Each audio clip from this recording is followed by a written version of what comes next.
नमस्कार दोस्तों, मैं प्रिंस सैनी आपका स्वागत करता हूं। आज हम बात करेंगे कुछ और इम्पोर्टेंट क्वेश्चंस की जो एग्जाम के पॉइंट ऑफ व्यू से काफी इम्पोर्टेंट है। तो चलिए पहला क्वेश्चन ले लेते हैं।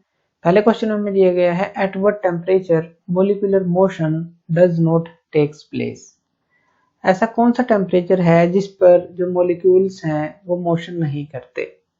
मान लीजिए एक कंटेनर के अंदर कुछ मोलिक्यूल्स हैं, यहाँ पर कुछ मोलिक्यूल्स हैं तो वो मोशन करते रहते हैं। अगर हम रूम टेम्परेचर पर भी देखें, रैंडमली मोशन करते रहते हैं।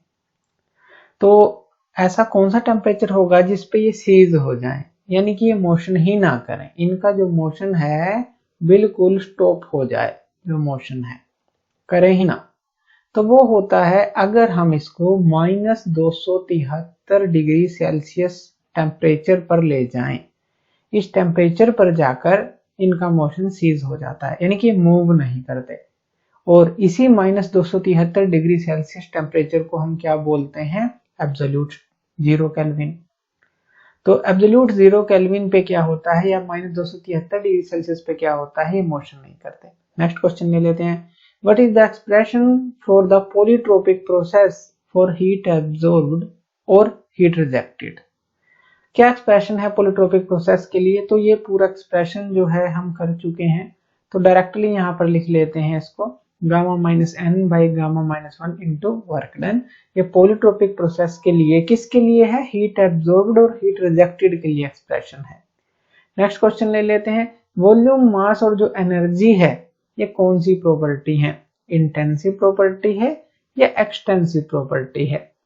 अब देखिए इसके अंदर सीधी सी बात है, मास आया है, यानी कि जो मास और साइज पर डिपेंड करती है, जैसे वॉल्यूम हो गई, मास हो गई या एनर्जी हो गई, तो ये एक्सटेंसिव प्रॉपर्टी होती हैं। तो सीधा इसके अंदर हमें सीधा ही क्लू मिल गया कि मास तो वॉल्यूम ये भी एक्सटेंसिव प्रॉपर्टी है और एनर्जी ये भी एक्सटेंसिव प्रॉपर्टी है। नेक्स्ट क्वेश्चन ले लेते हैं। फ़ारेनहाइट और जो सेंटीग्रेड स्केल है वो सेम कितने रीडिंग जो है सेम कितने डिग्री पर दिखाते हैं, ऐसा कह लीजिए। तो यहाँ पर इसका आंसर होता है -40 डिग्री। इसको हम निकाल भी सकते हैं। ये जो -40 डिग्री है आप इसको फ़ारेनहाइट भी लिख सकते हैं और सेल्सियस भी लिख सकते हैं, यानी कि कुछ भी ले लें तो इसको आप निकाल सकते हैं। इसके लिए जो फॉर्मूला है हमारे पास वो क्या है? वो है C/5 होता है, ये हम पहले भी पढ़ चुके हैं। और यहाँ F-32 होता है, यानी कि 32 डिवाइड में 9। अब ये कहता है कि फ़ारेनहाइट और सेंटीग्रेड स्केल की रीडिंग सेम हो, यानी कि C जो है वो F के बराबर है, एक तरह से ये कह लें। अब यहाँ पर C इक्वल टू F अगर हम पुट कर दें तो हमें क्या मिलेगा? यानी कि मान लीजिए यहाँ C पुट कर दें F की जगह, तो ये क्या आ जाएगा? C/5 और यहाँ पर ये क्या आएगा? C-32/9, यही आ गया। अब इसको हम जो है क्रॉस मल्टीप्लाई कर लेते हैं। जैसे ये क्या आ गया हमारे पास 9C, उस तरफ ये चला गया, आ गया 5C और -32 को 5 से मल्टीप्लाई कर देंगे, 5 2 10, 5 3 15 और 1 16, 160 आ गया। अब इस 5 जो 5C है यानी कि इसको इस तरफ ले आते हैं, तो 9C में से 5C चला जाएगा, वो क्या हो जाएगा? 4C। और इस तरफ क्या आ गया हमारे पास? -160, यही आया। और C जो वैल्यू निकालेंगे तो वो क्या होगा हमारे पास? 40, यानी कि 4 4 16 -40। तो C की वैल्यू क्या आई? -40।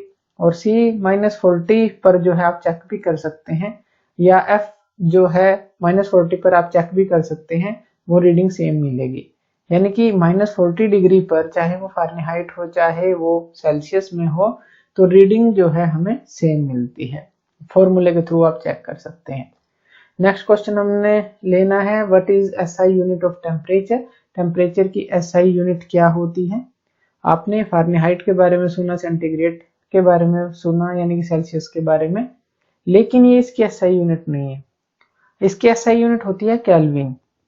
केल्विन जो है SI यूनिट है, लेकिन वर्ल्ड वाइड जो है सेंटीग्रेड और फ़ारेनहाइट का यूज किया जाता है, लेकिन SI यूनिट ऑफ टेम्परेचर याद रखनी है, ये केल्विन होती है। नेक्स्ट क्वेश्चन ले लेते हैं। The difference between two specific heat is equal to. जो डिफरेंस होता है दो स्पेसिफिक हीट का वो किसके इक्वल होता है? यानी कि Cp - Cv वो R के बराबर होता है। ये फॉर्मूला होता है हमारे पास Cp - Cv equal to R, यानी कि गैस कांस्टेंट।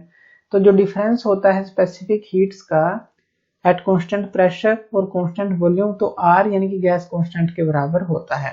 नेक्स्ट क्वेश्चन ले लेते हैं, which is the equation for steady flow system. Steady flow system के लिए कौन सी इक्वेशन होती है? जनरल सी इक्वेशन हम ये याद रखते हैं, h1 plus c1 square by 2 plus z1g या gz1 प्लस q, और h2 प्लस c2 का स्क्वायर बाय 2 प्लस gz2 कह लीजिए या z2g प्लस w। अब इसके अंदर काफी जो है तरह के आपको ऑप्शन आ सकते हैं। किस किस तरह के? अब यहाँ पर जो h है वो एंथैल्पी है, यानी कि h को आप जो है u प्लस pv लिख सकते हैं, ये ध्यान रखना है। तो इस तरह से भी आ सकता है, h की जगह h1 की जगह u1 प्लस p1v1, इस तरह से आ सकता है। या फिर इस तरह का आ सकता है कि यहाँ तक जो है आपको बाहर यहाँ m हो, और इसी तरह से यहाँ पर भी यहाँ तक यहाँ बाहर m हो, तो इस तरह की रिलेशन आ सकती है।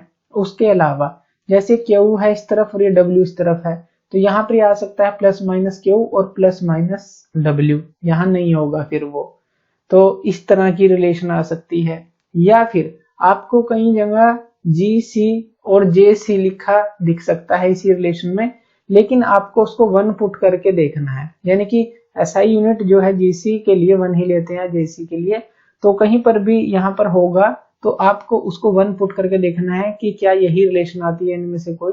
तो इस तरह से किसी भी फॉर्म में ये आ सकती है, लेकिन एक जनरल सी फॉर्म हमने डिस्कस की।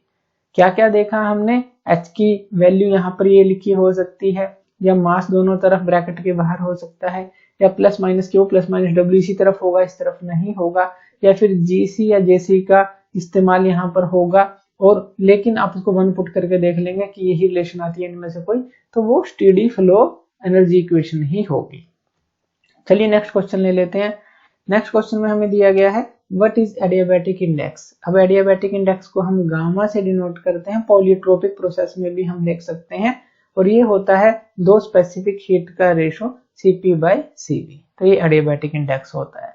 नेक्स्ट क्वेश्चन ले लेते हैं, what is the dimensional formula of enthalpy. अब एंथैल्पी जैसा कि हमने देखा यहाँ पर U प्लस PV है, एंथैल्पी होती क्या है H, ये होती है टोटल हीट। टोटल हीट का क्या मतलब है?